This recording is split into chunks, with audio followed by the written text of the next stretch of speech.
Kembali bersama Kepala Dinas Sosial dan P3AKB Kabupaten Bondowoso, Ibu Anisatul Hamidah MSI.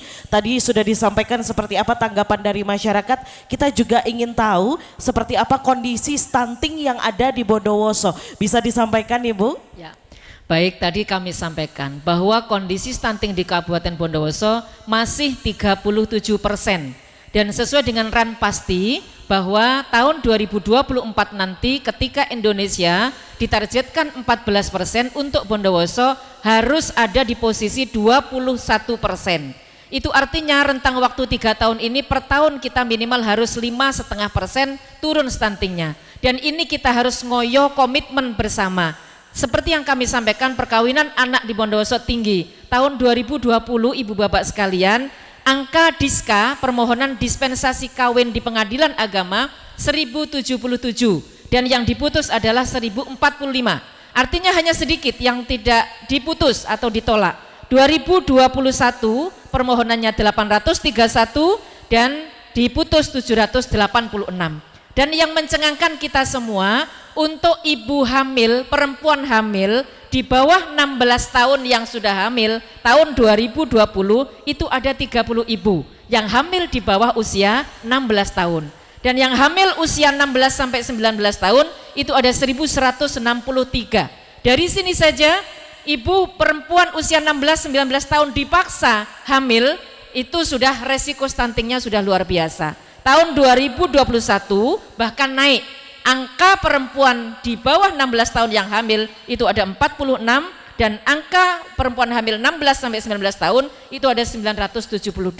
Maka ini Bapak Ibu sekalian, mari jangan nikahkan dulu putra putrinya.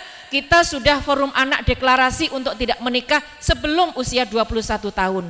Kalau 21 tahun ini berat, tolong 19 tahun saja dulu untuk kita supaya berkomitmen, supaya tidak ada lagi permohonan diska, tidak ada lagi tokoh atau siapapun yang melakukan nikah siri. Itu perlu komitmen kita semua. BKKBN sudah membuat seperti ini. Jadi untuk bagaimana supaya anak-anak kita sehat, ini adalah KKA, Kartu Kembang Anak. Ini sangat lengkap.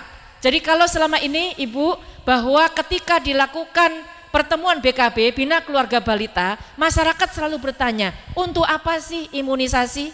Untuk apa sih? Jadi pertanyaannya, untuk apa sih posyandu? Untuk apa sih imunisasi? Semua selalu bertanya. Jadi mari kita dukung kegiatan BKKBN untuk supaya memastikan setiap anak yang lahir sehat. Setiap perempuan yang akan menikah sehat jasmani rohani, sehingga tidak ada lagi permohonan pengajuan perceraian hanya gara-gara tidak siap secara psikis karena hanya dikasih belanja 30.000 sehari. Itu pertanyaan-pertanyaan pelik di pengadilan agama, sehingga angka perkawinan anak tinggi, perceraiannya pun juga tinggi. Demikian ya. Baik, disampaikan, terima kasih.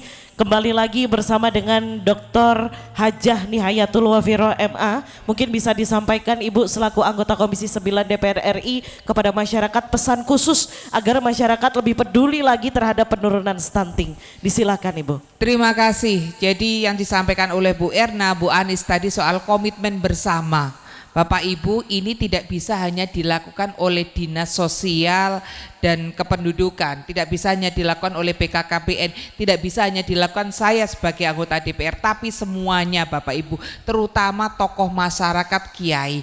Kalau di Bondowoso ini Bapak Ibu pasti seluruhnya akan minta izinnya kepada kiai. Mau nanam jagung, tanya ke kiai kapan mulai nanamnya, mau bangun rumah kapan mulainya, mau nikahkan anak juga seperti itu. Mohon komitmennya para kiai, ustadz, ustadzah, bunyai, mohon komitmennya, ini untuk negara kita.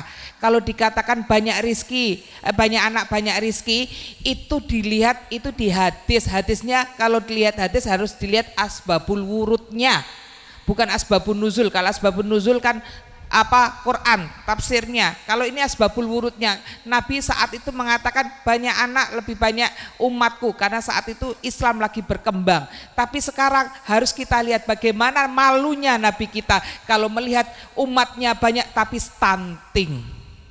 Bagaimana malunya Nabi Muhammad kalau ternyata banyak umatnya tapi tidak berkualitas.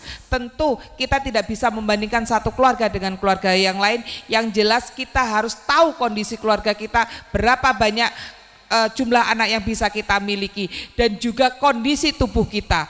Kalau panjenengan ini biasanya orang Bondowoso ini ahli dalam bidang reproduksi sapi. Kapan sapi waktu pas untuk dinikahkan itu tahu orang Bondowoso. Harusnya juga tahu kapan anak itu pas untuk dinikahkan. Ya kan? Masa paham dengan hak kesehatan reproduksi sapi sama hak kesehatan reproduksi anak kok diabaikan.